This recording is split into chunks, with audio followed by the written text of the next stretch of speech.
connection to the news? First arrived at my house. I was working in front of my house. I noted a van just pulled in front of my house, and I saw some uniformed Marines coming out of the van. And that particular day, when I was 25th, 2004, also was my 44th birthday. That day, I thought my son was home because it was my birthday. Why not? I guess I was being selfish, but I didn't see my son anywhere. And I started asking myself questions at the moment. Where is my son?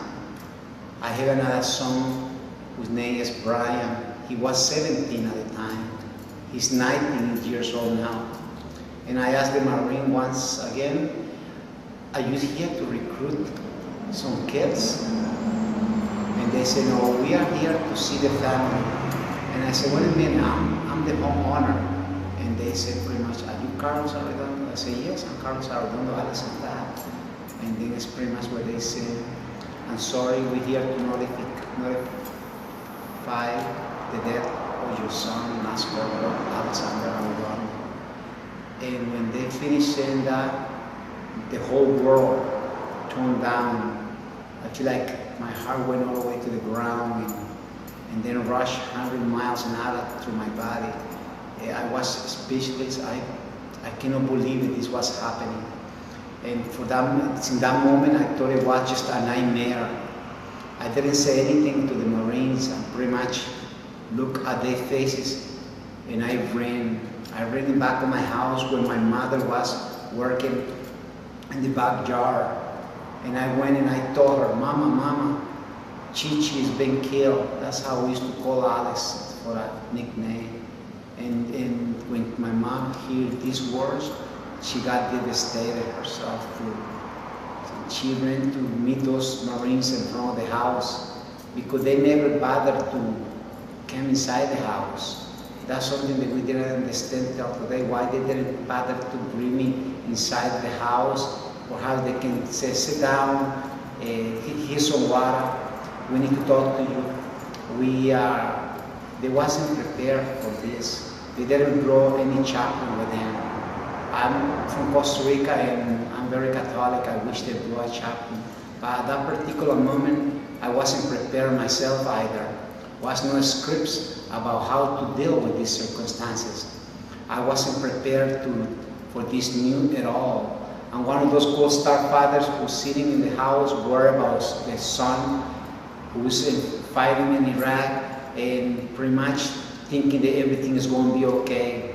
Even though I was pretty much upset, worried, stopped working for many days by staying home, watching the news, reading all the papers.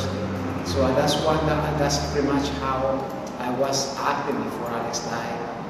I ran back to my house, like I said, mentioned that to my mom, and I proceed by making my first phone call. That was my son Brian, who at the time was in Bangor, Maine, where his mother lived at the time. I picked up the phone and I tried to reach his mom, but she wasn't home. When Brian picked up the phone, I said, oh, Brian, where's your mom? I need to talk to your mom. And he said, she's not here, Dad. I said, Brian, I'm so sorry, Brian.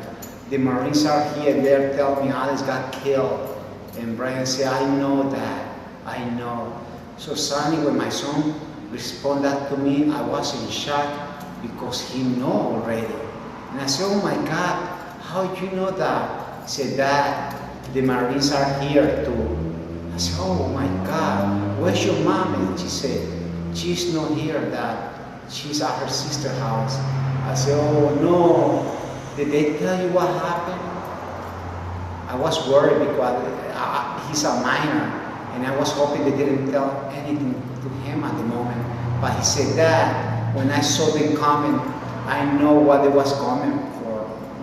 And I said, oh no, I get very upset with myself, knowing that my son will have no what was the van there for, and there I am standing up talking to him and thinking perhaps it's just a nightmare or a bad dream. And I said, I'm so sorry, Brian. And Brian said, Dad, I gotta go find my mom. The Marines need to talk to her. And I said, call me back, Brian, call me back. And then after the phone call, I went into the back side of my house to go through the garage to meet with the Marines who were standing up in front of my house. That was already 12 minutes since they arrived. I asked the Marine, please leave my house. Can you please leave my house? As I was asking them to leave my house, I keep looking at the U.S. Marine government van in front of my house, about 40 yards away from us.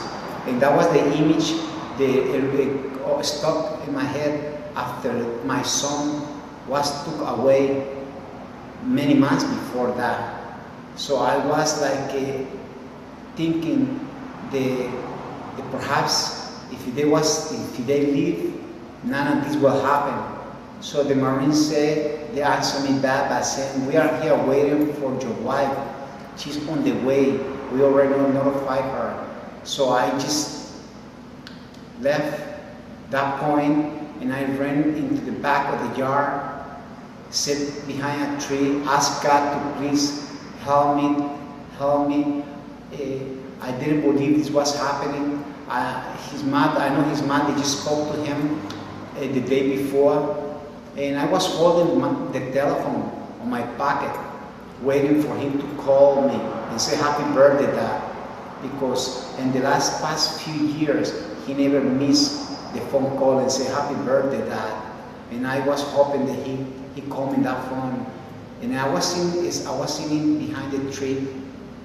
I was asking God, please help me. This is the worst moment in my life. Please help me wake up from this bad nightmare.